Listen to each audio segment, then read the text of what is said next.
Assalamualaikum warahmatullahi wabarakatuh. Pada kesempatan kali ini kita akan belajar mengenai ruang lingkup kimia dan peran kimia dalam ilmu-ilmu yang lain. Nah, selama ini kalian mungkin sering mendengar bahan kimia itu berbahaya, bahan kimia itu beracun, bahan kimia itu mudah meledak gitu ya. Yang tentunya akan sangat mempengaruhi pikiran kita bahwa bersinggungan dengan kimia dan mempelajari kimia itu pasti sulit dan berbahaya gitu ya. Padahal belajar kimia itu asyik gitu ya. Asyik sekali. Kenapa? Karena mempelajari kimia itu berarti kita mempelajari hidup kita sendiri dan alam di sekitar kita ya. Alam ini termasuk alam semesta, luar angkasa pun juga termasuk bagian yang dipelajari dalam ilmu kimia gitu ya. Kenapa bisa begitu ya? Karena kimia otomatis mempelajari bahan kimia. Nah, apa itu bahan kimia? Bahan kimia adalah materi. Materi didefinisikan segala sesuatu yang memiliki massa dan menempati ruang. Ruangnya adalah alam semesta. Artinya, dalam hal ini jika suatu zat memiliki satu partikel atom saja, maka dia sudah layak disebut sebagai bahan kimia. Nah, berarti air bahan kimia atau bukan? Jelasnya bahan kimia ya. Kenapa? Karena satu molekul air tersusun oleh dua atom hidrogen dan satu atom oksigen. Kalian tahu enggak kalau setetes air hujan itu bisa tersusun oleh sekitar 10 juta molekul H2O. Artinya kecil sekali satu molekul H2O. Nah, inilah asiknya belajar kimia. Kita akan mempelajari sesuatu yang nyata, tetapi kita akan mempelajari lagi lebih detail sampai ke bagian-bagian atomiknya, apa yang terjadi di level atomiknya. Nah, dari contoh tadi itu ya, bisa terbukti bahwa belajar kimia itu pastinya sangat asik kan? Kenapa? Mempelajari hidup kita. Dan kita pun juga hidup karena proses kimia gitu ya. Kita lihat contohnya apa saja. Misalkan kita bernafas. Bagaimana caranya paru-paru kita bisa memilih hanya oksigen dari campuran udara yang ada susunannya bisa bermacam-macam ya. Ada nitrogennya, ada karbon dioksidanya, yang pasti juga ada oksigennya yang diambil tadi. Kemudian ada partikel-partikel lain. Kalau udara kotor berarti ada polutannya, ada karbon monoksidanya ya. Ada oksida nitrogen dan zat-zat yang lain itu ya. Tapi oksigen itu bisa diambil oleh paru-paru. Nah, apa fungsi oksigen dalam tubuh kita? Fungsi oksigen dalam tubuh kita untuk proses metabolisme itu bahasa yang paling sederhana saja untuk bahan bakar. Makanya kalau sarapan disarankan jangan terlalu banyak makanan-makanan berkarbohidrat. Banyak makan nasi goreng nanti jadi mengantuk. Memang kenyataannya bisa bikin mengantuk. Kenapa? Karena kalau kita makan terlalu banyak, proses pencernaan menjadi berat, maka oksigen-oksigen yang seharusnya digunakan untuk proses-proses di organ tubuh yang ada dalam tubuh kita, misalkan di otak itu ya, itu akan dipinjam, diambil untuk metabolisme di daerah pencernaan dulu. Nah, akibatnya apa? Tubuh kekurangan oksigen. Kalau tubuh kekurangan oksigen, maka oksigen yang ada di otak juga kurang, akhirnya kita akan mengantuk. Indikator pertama apa? Menguap. Itu ya. Nah, untuk selanjutnya kita akan belajar apakah bahan kimia itu berbahaya. Pertanyaan yang menarik kan ya. Kita ambil contoh saja langsung untuk penjelasannya. Kita ambil contoh yang pertama air saja ya.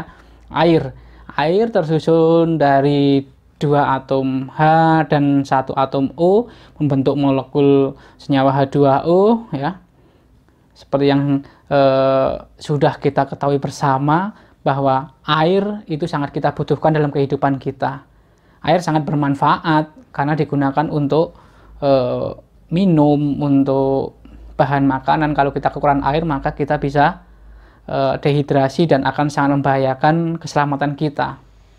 70% rata-rata tubuh manusia itu adalah air ya. Tapi apakah dalam tubuh kita air itu sampai 70% kita adalah air sampai di sini? Tentu tidak. Karena airnya terikat dalam darah, dalam otot, dalam tulang gitu ya. Nah, manfaatkan air ya. Tapi bagaimana jika air itu menjadi bencana banjir bandang atau menjadi tsunami? Apakah air itu menjadi air yang bermanfaat atau air yang membahayakan? Nah, itu contoh yang pertama. Contoh yang kedua, formalin ya. Formalin adalah formaldehid yang terlarut dalam air, rata-rata 10, bisa lebih juga ya. Formalin memiliki karakteristik dia antiseptik, antibakteri. Nah, kuman bakteri bisa mati. Makanya seringkali disalahgunakan untuk pengawet makanan. Tetapi masalahnya formalin tidak food grade.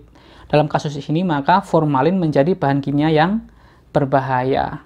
Tetapi jika formalin itu digunakan untuk antiseptik, digunakan untuk misalkan pengawetan mayat, pengawetan preparat biologi, ya, apakah jadi berbahaya? Tentunya kan tidak juga.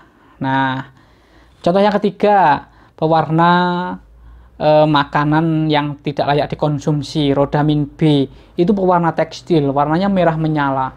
Kalau digunakan pewarna tekstil, warnanya merah, bagus kan ya? Tetapi kalau itu digunakan untuk pewarna makanan, apa yang terjadi? Makanan warnanya menjadi lebih menarik, cuma dia tidak food grade. Nah, ada contoh-contoh yang kita sebutkan tadi menunjukkan bahwa bahan kimia itu bisa berbahaya, bisa tidak, tergantung dari digunakan untuk apa dan di manakah penggunaannya itu, kemudian berapa kadarnya, berapa porsinya, sangat pengaruh. Kalau kita bicara kadar, contoh lagi ya, HCl. HCl dikenal dengan air keras. Pada konsentrasi yang pekat, kita masukkan paku, pakunya akan bereaksi dan habis. Logam saja bisa hancur, besi ya. Tapi kemana-mana kita bawa HCl. Apa HCl di dalam tubuh kita? Asam lambung. Tanpa ada asam lambung, maka kita tidak dapat mencerna makanan dengan baik ya. Tapi jika pada kondisi yang stres, asam lambung meningkat, apa yang terjadi? Kita sakit MAH. Nah, sakit MAH diredakan dengan obat-obatan yang mengandung basa gitu ya. Apakah semua basa bisa digunakan untuk menetralisir asam lambung? Tidak, menetralisir asamnya iya, tetapi kalau digunakan sembarangan basa itu malah membahayakan juga. Ada basa-basa tertentu, misalkan magnesium hidroksida, aluminium hidroksida itu ya. Yang dua-duanya memiliki efek samping yang berbeda. Magnesium bisa menyebabkan terjadinya diare, efek sampingnya.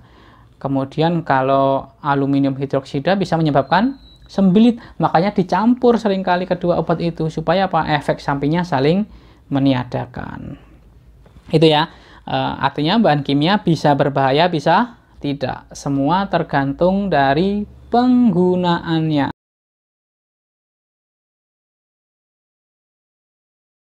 Nah, itulah uniknya bahan kimia ya. Sedikit saja berganti pasangan, sedikit saja terjadi perubahan pasangan atau strukturnya yang berbeda, maka sifatnya pun akan berbeda. Kita ambil contoh ya. Logam natrium. Logam natrium itu kalau bereaksi dengan air, dia akan terbakar ya. Ini pentingnya mengetahui karakteristik. Ketika ada logam natrium kena air, maka dia terbakar. Jangan malah ditambah air ya. Iya benar, nanti akan semakin encer. Kalau logam natriumnya banyak, maka apinya bisa semakin besar gitu ya, dan bahkan bisa menyebabkan ledakan. Logam natrium bereaksi dengan air akan membentuk NaOH.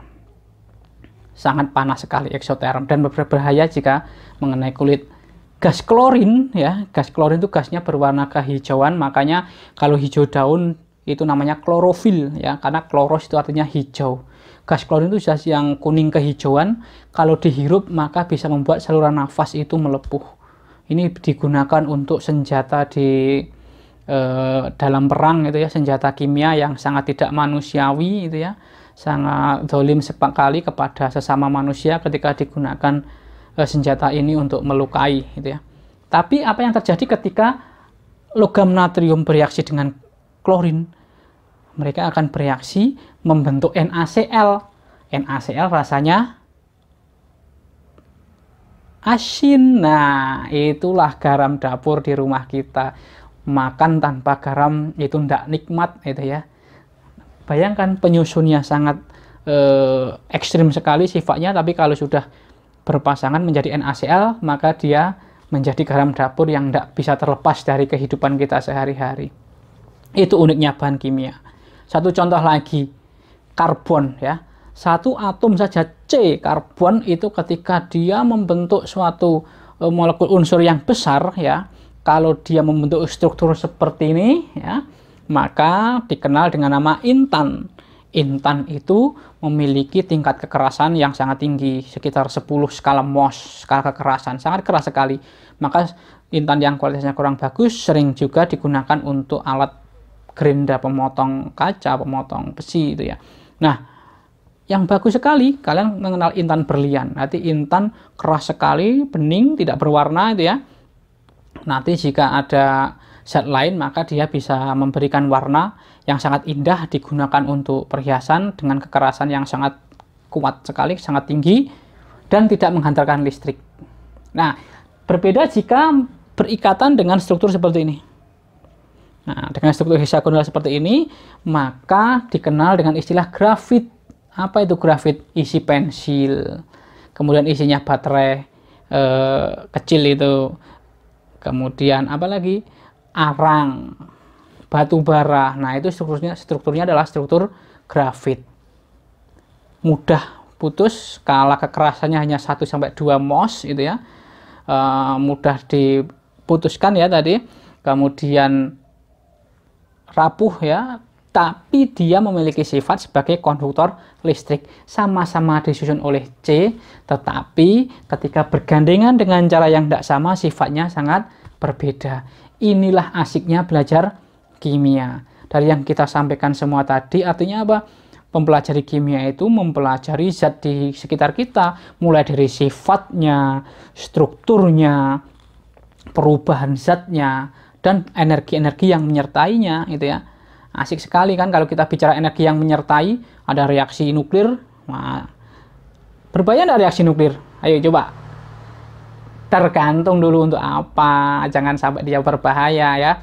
Kalau kita bilang berbahaya ya berarti kita tidak bisa ada kehidupan di muka bumi. Kenapa? Karena kita tergantung energi dari nuklir. Apa? Matahari.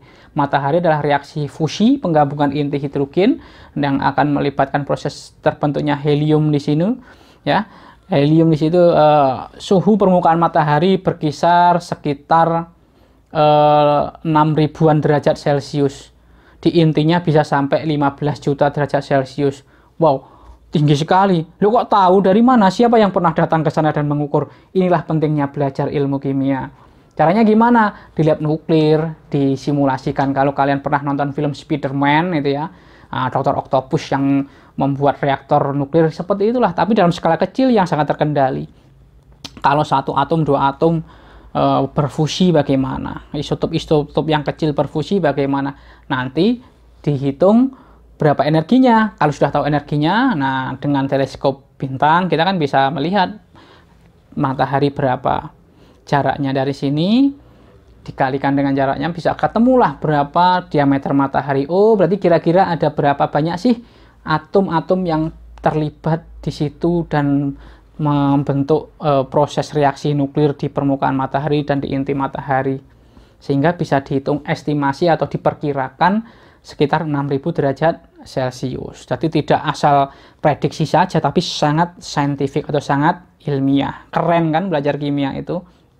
Asik sekali. Termasuk sinar matahari yang sampai di sini, sampai di bumi ini butuh waktu berapa lama. Jadi sinar matahari yang kita terima adalah sinar hasil reaksi, panas hasil reaksi yang terjadi sekitar 8 menit yang lalu. Nah, ini bisa dikaitkan dengan ilmu fisika nanti ya. Kecepatan cahaya berapa dan sebagainya itu ya. Asik sekali. Akan kita pelajari lebih lanjut itu ya. Nah, itu intisari dari ilmu kimia yang kita pelajari. Asik belajar kimia, tidak belajar kimia itu tidak asik. Karena kimia artinya apa? Perubahan materi. Dari kata alkimia yang dimulai istilah itu oleh Jabir Ibnu Hayyan pada abad pertengahan.